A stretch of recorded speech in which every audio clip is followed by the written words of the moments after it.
wedging away. All right, explain to us what you're doing right now. So right now I'm wedging up a piece of clay to get it ready to be thrown on the wheel. Wedging helps distribute the moisture in the clay evenly, and it also helps to work any air bubbles that are trapped in the clay out. So usually about 25, 50, 75 turns wedging. We'll create a piece of clay that's ready for the wheel.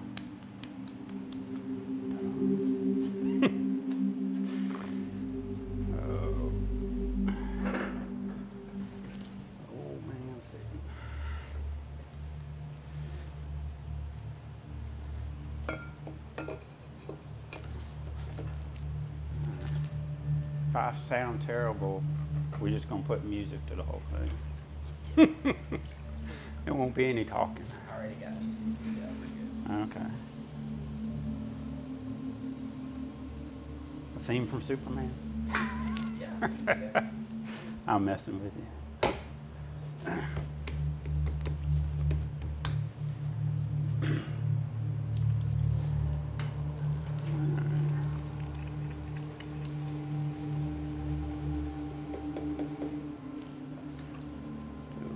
Centering.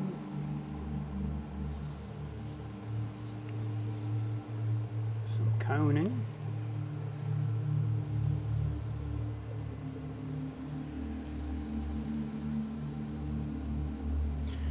So this little piece is going to be a small little bowl. Been making a bunch of bowls for God's Storehouse for their fundraiser this February for 2021. They have an event called Empty Bowls where it's a soup lunch, and for your ticket you receive soup, and then after the soup you get to pick out a bowl to carry home with you. And so several people in the community are making bowls to help with the event.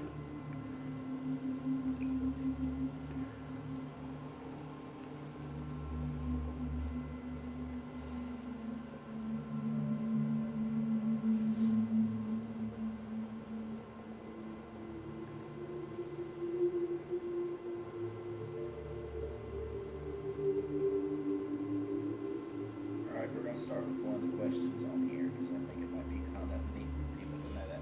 How did you acquire your particular skill, and who mentored you and encouraged you? Well, I have a degree in art education, but I concentrated in ceramics at the University of South Carolina. Went to school at Rhode Island Scollo Designs for 1 year, and then went down to South Carolina, in Columbia, South Carolina. Attended school there and took a clay class. I really was interested in clay, but I took a clay class and enjoyed learning about it. And one of the professors there, Thomas DeMig, encouraged me to take the next class. And he said, "You really need to follow this train of thought that you're doing with this piece here." And what I was doing was actually, after the pieces got leather hard, I would start carving them. And so from there, I started taking more and more classes, and they kept encouraging me to keep following the things I was doing in clay. And so while my time out there, I learned a lot about firing and making clay, making glazes. Became a studio assistant for 1 semester where I made clay for the classes and the glazes. That was my main mentor, was Thomas DeMig, and actually 2 graduate students there. They were very encouraging also with me taking on clay. And then here in Danville, when I came to Danville, I met my wife. My wife's from here, from Danville. I'm originally from East Hartford, Connecticut. And when we moved here, met somebody that was on the board at the museum, and they told me that there was a clay studio here after seeing some of my pieces at our awards and trophy shop. And they encouraged me to come over here and use the studio facility. And I met the education coordinator then, and she encouraged me to start teaching the clay classes here at the museum. And that was 24, 25 years ago probably. And so I've been teaching classes here for a good while here at the museum. So we're actually behind the museum in their Swanson studio building.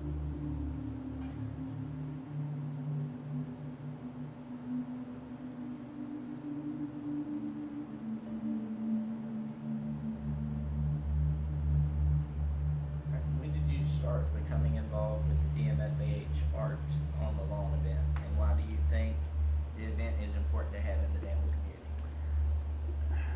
The Art on the Lawn event is a fantastic, small little art festival. It's been around for 20 plus years, and I've participated in every single one of the Art on the Lawns. It's important because this gives the community a chance to see artists and their work. It's a great small event, so there's lots of time to walk around and see things and talk to people, and it's just a wonderful little event for family and people in the community to come out. The lawn on the museum's a beautiful place, and it's a great way to see art. We've had musicians performing, and we've had other guest people come by and do different things.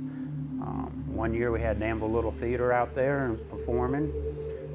We also had the Children's Theater another year. So it's a great little event. It's always been fun. So I'm looking forward to next year when hopefully we can have the event on the lawn again.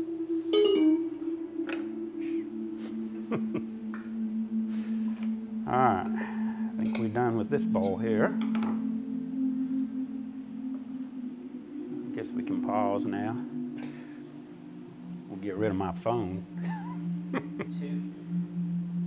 All right, we're gonna make a vase next, and this is about 14, 15 pounds of clay. It's gonna take a few minutes to center it and open it up. So while we're doing that, it's gonna be just some background music.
All right, so we're going to finish this video up showing you something that I really enjoy doing, which is carving.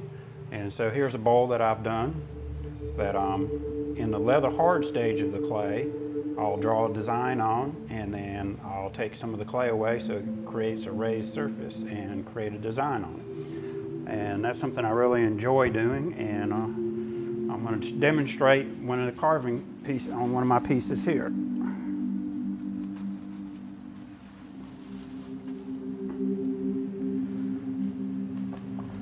So this is a piece I threw a couple days ago, and so now it's leather hard. It's going to allow me to be able to draw on it and carve some of the clay away. So the first thing I do is actually just draw whatever I'm going to carve. So I'm going to just draw some fish on here.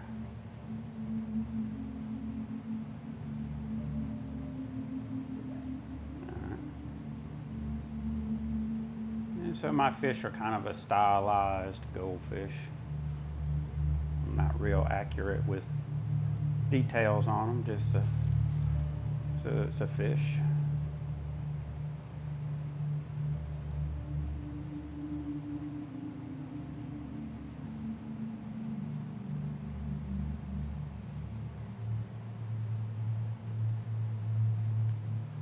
And sometimes I like to draw bamboo, mostly aquatic scenes. Now, what artists were you inspired by? So, when I was in school, I was looking at some Chinese, Asian art books, and I saw these designs that were done in bronze, but they had reliefs on them. And so that got me interested in attempting to kind of replicate that relief design on some clay pieces. And so I started out doing, my first piece was actually some leaves and a dragon. And if you want to move your camera up above up there, that little square piece is one I made in college up there, that vase. So that was actually my first attempt at drawing designs and carving onto a piece of pottery. But I've always been fascinated with koi fish, and we have a pond at home and had fish in it, and we had a bunch of koi fish at one time, and just enjoy the things in nature.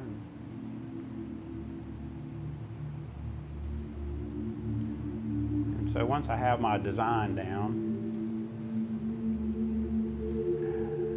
what I like to do is come and make the relief part, the fish. So I'll start with some of these tools, and then I'll just start taking the clay away.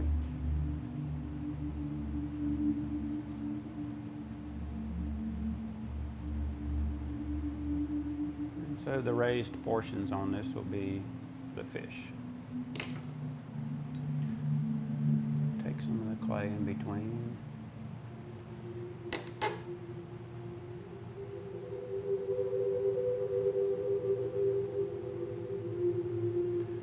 I hope everybody's enjoying this video. It's not a great substitute for art on the lawn, but I'm missing art on the lawn. I miss interacting with a lot of people that come to see me at Art on the Lawn, and I like visiting with the other artists and talking about art and the different things that are going on. So hopefully we'll be able to see everybody again next year. So my artwork can be found and bought at Awards and Trophy Shop and Custom Framing, and you also can see pieces for sale at the Danville Museum gift shop.